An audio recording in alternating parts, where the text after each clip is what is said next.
Inverse Laplace transformation या transform by help of partial fraction. कभी कभी अगर हमारे पास जो है क्वेश्चन में नीचे का जो फैक्टर होता है डिनोमिनेटर, अगर डिनोमिनेटर में हमारे पास जो है x माइनस ए या एक्स स्क्वायर प्लस माइनस ए स्क्वायर के फॉर्मेट में बन जाए तो जो है पार्शियल फ्रैक्शन करके जो है उसका लाप्लास इनवर्स या इनवर्स ऑफ लाप्लास उस पर्टिकुलर क्वेश्चन का निकालना आसान हो जाता है।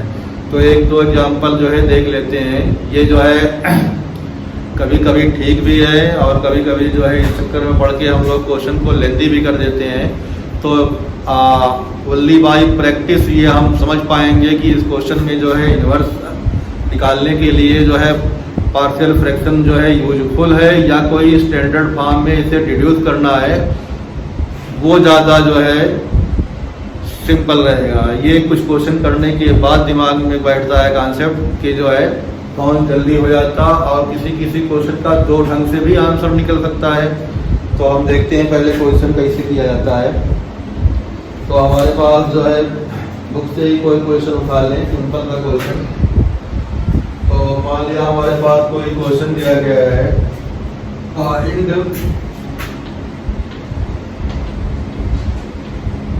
एल इनवर्स ऑफ या Laplace inverse of 1/s square minus 5s plus 6।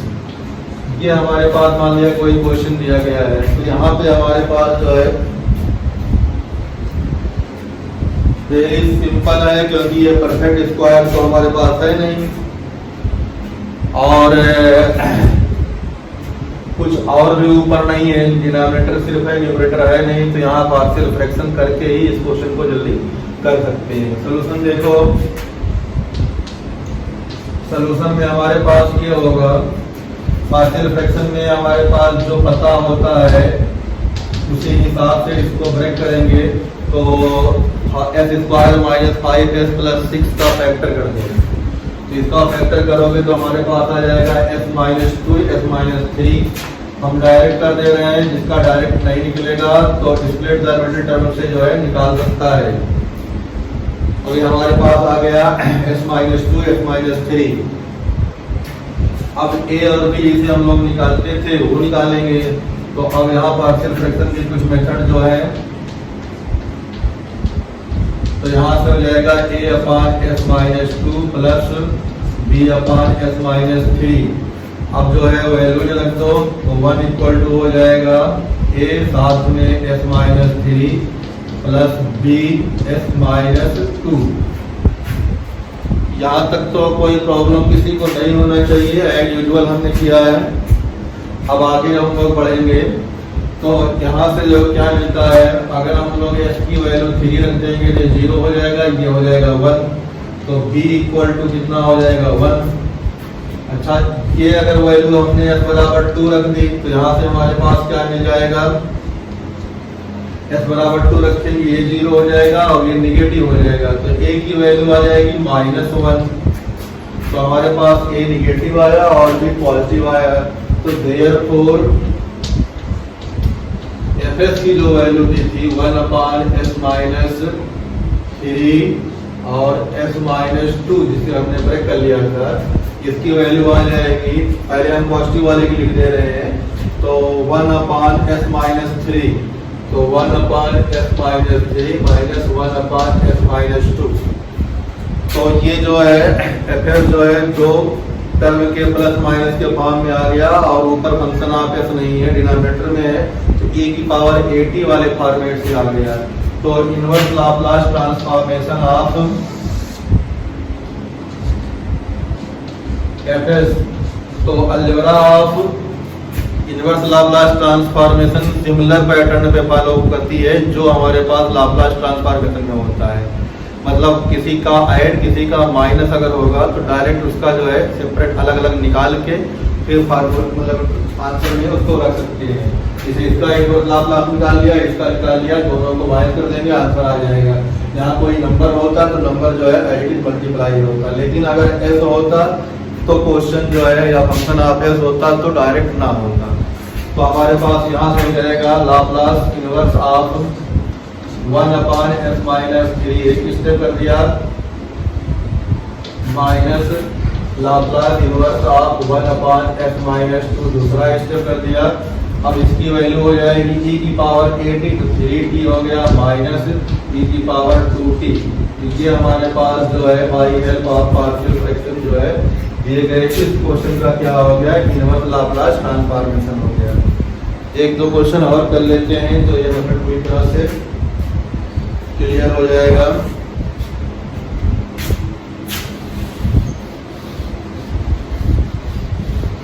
तब तक इसको उतार लो, हम जो है क्वेश्चन देख लें कौन सा है।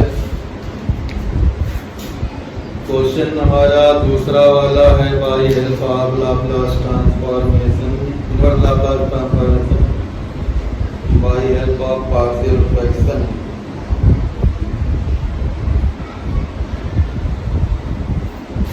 मिला क्वेश्चन, तो ये हटा दे रहे हैं हम।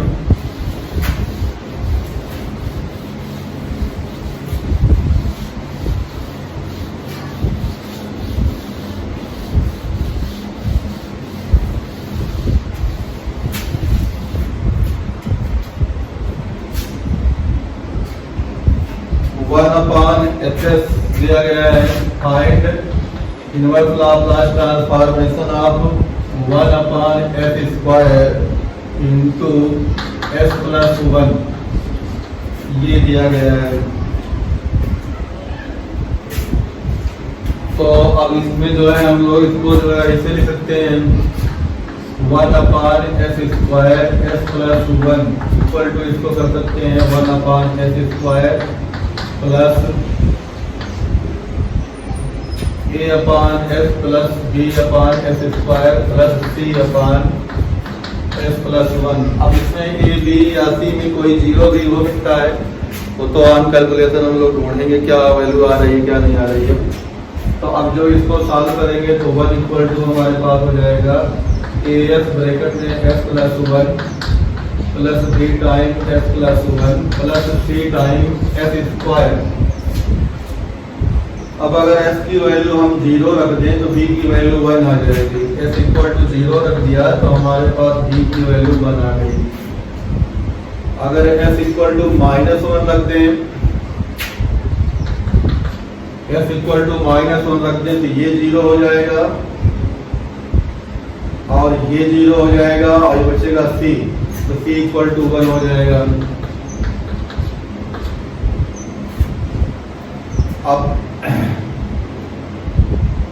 दो वैल्यू तो हमारे पास आ गई, तीसरी वैल्यू निकालने के लिए जो है कुछ ना कुछ और करना पड़ेगा। तो जब कभी हम लोग इसको मल्टीप्लाई की करेंगे तो कोफिशिएंट ढूंढ लेते हैं।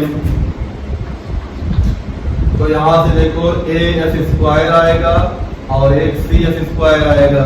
तो s² के साथ जो है हमारे पास ऐसे निकलेगा, तो s² के साथ a प्लस c बाहर s² हो जाएगा, ठीक। और उसी तरह से जो है s देखेंगे तो a plus b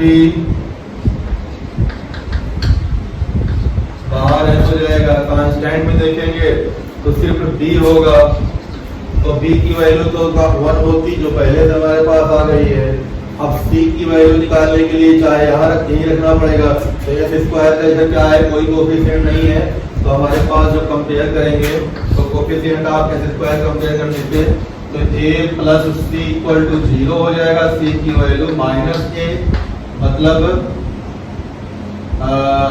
a equal to आ जाएगा -1। तो ये हमारे पास आ गया। तो a equal to -1, b equal to 1, c equal to 1। तो a b c की हमारे पास वैल्यू आ गई। अब इस चीज को हम लोग हटा सकते हैं।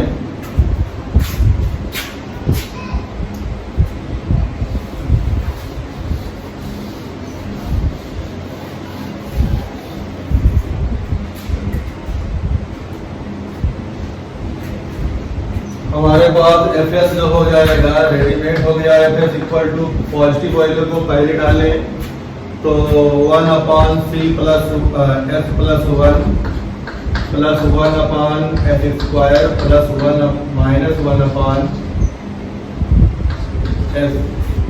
तो inverse Laplace transform of S जो निकालेंगे तो बारी बारी से इसका निकालेंगे।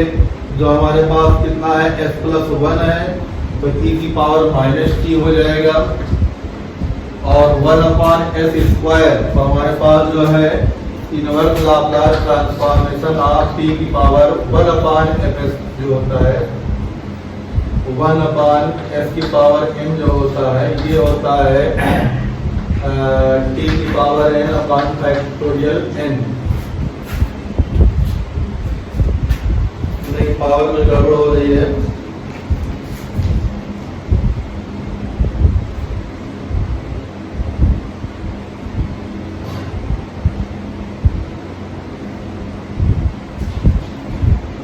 पावर n-1 हो जाएगी यहाँ पे और फैक्टोरियल n-1 आएगा।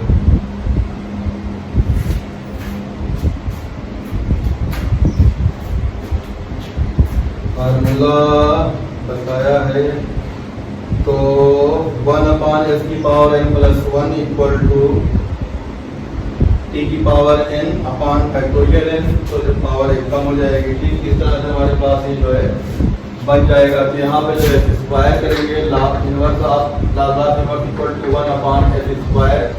तो हमारे पास जो है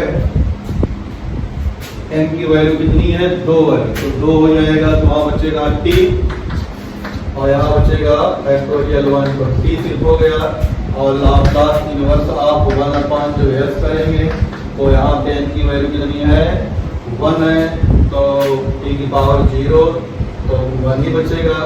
t की पावर 0 फैक्टोरियल 0 तो ये 1 हो जाएगा। तो हमारे पास यहाँ मिल गया t और -1। तो आंसर होना चाहिए हमारा क्वेश्चन नंबर 4 का C।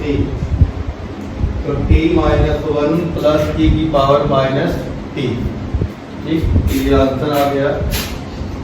तो एक दो क्वेश्चन हम लोगों ने किया तो जो है तो समझ में आने लगेगा। अब थोड़ा सा एक क्वेश्चन और कर लेते हैं। एक क्वेश्चन और है इसमें जल्दी उतारो।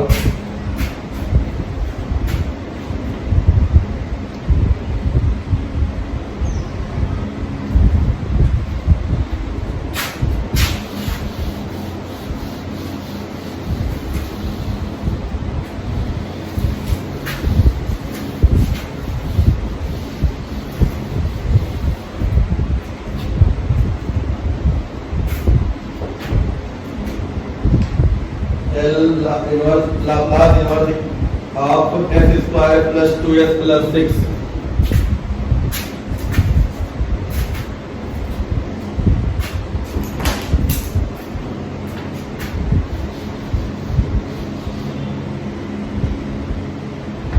s² plus 2s plus 6/s³।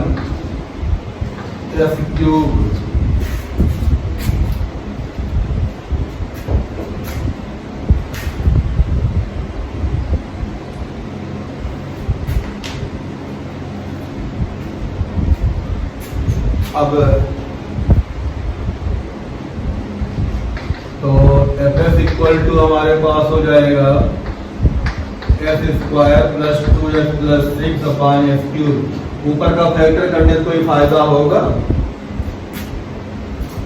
तो ऊपर का फैक्टर जो है रियल में निकलेगा ही नहीं। अगर निकल भी आता तो कोई फायदा नहीं होता क्योंकि डिनोमिनेटर का फैक्टर होने से जो है आगे पीछे हो पाता है। ठीक तो अब इसको हम लोग ऐसे लिखेंगे s² plus 2s plus 6/s³ equal to a/s b/s² c/s³। तो हमारे पास जो है एलसीएम लेके कैंसिल आउट करके कुछ इस तरह से बचेगा।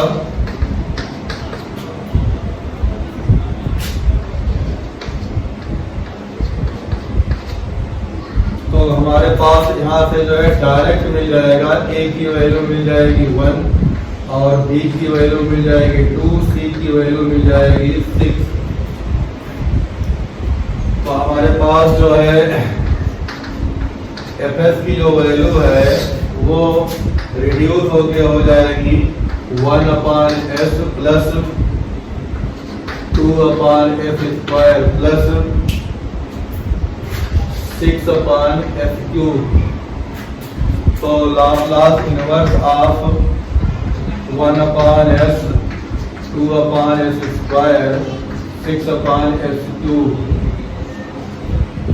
तो हमारे पास 1/s का अभी हमने सीखा था।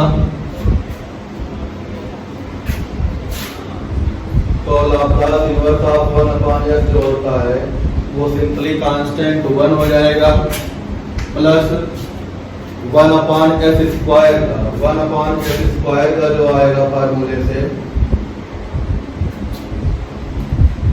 t आएगा और एक पहले से 2 था तो 2t हो जाएगा ये। और यहाँ से हमारे पास आएगा 1/s3 की वैल्यू हो जाएगी t square upon factorial 3 t square upon factorial 2। तो t स्क्वायर अपॉन फैक्टोरियल 2 तो 6t स्क्वायर अपॉन फैक्टोरियल 2 तो कट के 1 plus 2t plus 3t square. तो आंसर देखिए कितना हो जा रहा है। एक्सरसाइज का क्वेश्चन नंबर 5वां है। तो 2t square 3t square plus 2t plus 1। तो ये हमारे पास जो है आंसर निकल आया। तो यूज या एप्लीकेशन ऑफ पार्शियल फ्रैक्शन भी समझ में आना चाहिए, आ गया होगा। अब जो है अगले में क्या देखते हैं, अगले मल्टीप्लाई डिवाइड वाला कोई रूल आएगा।